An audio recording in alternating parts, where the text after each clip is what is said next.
I just saw someone in the woods. Okay, very good. We're freaked. Who's there?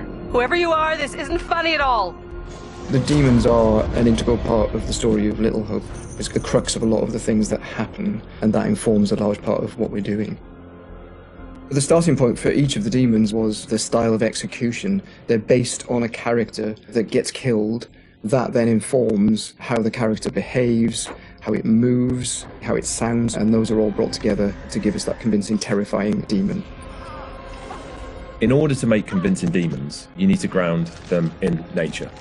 So what we do is we use our understanding of anatomy and our deep understanding of biomechanics and the principles of the way things move and the way things actuate, and we apply this to the demon design. We obviously start with the production design. The production design is a drowned demon.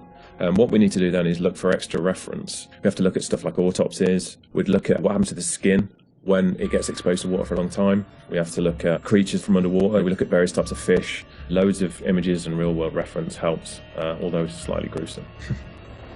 This particular demon we're looking at is the one that's been hung. We didn't want to show the whole of this character, and right from the beginning we said, let's focus on the areas which are the most terrifying. And so the overall silhouette of the character was to be like this twisted rope. Her limbs had coiled, and so we were exaggerating the metaphor of this hanging.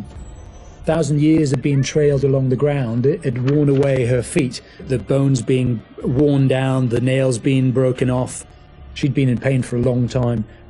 The most key of all of the elements was the face and how we framed that, and that was that broken, twisted neck, one eye remaining, a tear coming out because it's that last remains of her soul. The noose was digging into her neck, and her tongue was actually so bloated and grown that that actually became a feature for us in the game, that tongue actually becomes a grapple to get hold of some of the characters. To animate a demon, we would start with looking at how they walk or move forward. Some of them are dragging themselves, and then also how they would attack their victims, just flesh out the layout and the choreography of it. Mocap is a big help. Obviously, it's a lot faster than keyframing from scratch. So we decided to use it as a base for some of them, and then we would layer on top of that all the characteristics that bring them to life, even though they're dead. The Crush Demon in particular was difficult to work with because we weren't able to use motion capture footage, so that is going to be completely hand animated. So that meant we were really starting from scratch. All the other demons we did use actors' footage, so we have a lot of actors with spikes tied to them limping across the scene. Let's get the fuck out of here! On the Broke Demon, we asked the actor to use various props to try and achieve the sort of movement that we wanted. And I think he did a great job. It was really successful. We've had to, again, add on to that to help with the weight and the believability.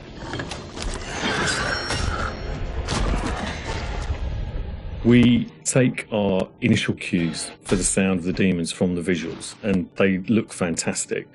But then we have to take the sound of the demons beyond the visuals to give them a really strong otherworldly presence. We need each of the demons to be individually recognizable whilst maintaining that uncomfortable unfamiliarity for the player. What is that thing? So at distance you might hear the chains clanking or the vocal screams. But when you get close up to the demons, you hear lots of detail, the cracking of skin, the creak of the chains, the breaths or the sound of the icky vomit. We really want the player to feel the breath through the sound of the demon on their face.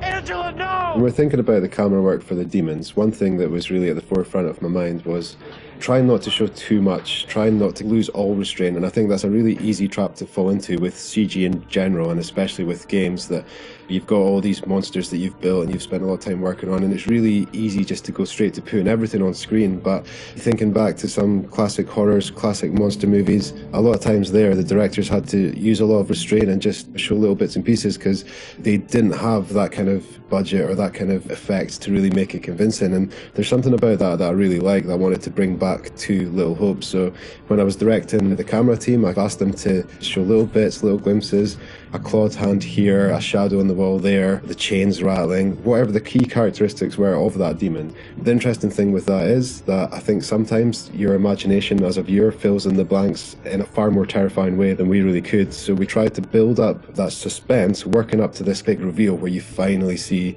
full on in the light, this thing that's been hunting you down in all its gross, horrific glory. With the demon scenes, lighting definitely had a key part to play as well. It had to work complementary to what we wanted to do with the cameras, but also there's some very specific things you can do with lighting that really lent itself to this task. So one of the big ones was the use of silhouettes. The demons have really interesting form and really interesting shapes. They're very unusual, you know, these humanoid creatures all distorted, and we wanted to use that without revealing too much. So quite often we tried to use backlighting, or the fog that's present all through Little Hope is a really useful tool for silhouettes, as you can have this nice separation with a brighter background and then have the creature dark in the foreground. It was a nice way to make them feel even more gross than they really were.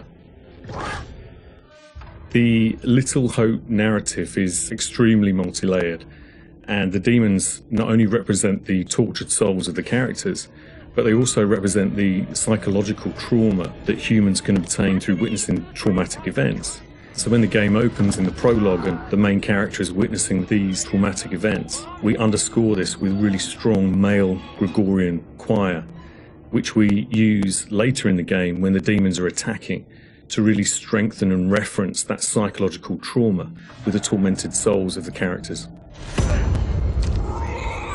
Run! Now! The broken demon's the most terrifying because of the way it moves. It's really unsettling because you can't anticipate where it's going to go next. All the limbs are breaking and it's all moving in a really erratic way. So if you were to try and escape from it, you wouldn't know where to go because it might go there or it might go over here. So that's the most terrifying in terms of unpredictability, I suppose, and having a deep effect on your psyche. Interestingly, when you work at Supermassive, you get immune to horror. That's one thing I've definitely noticed. The powers of horror somehow get lost in me every time I'm watching a horror movie. I don't get so scared anymore just because I see this stuff every day. But doing those demon scenes, I must admit, even watching them back as they were work in progress, it was always like fairly distressing and fairly horrific. So hopefully some of that comes across in the experience for the player too.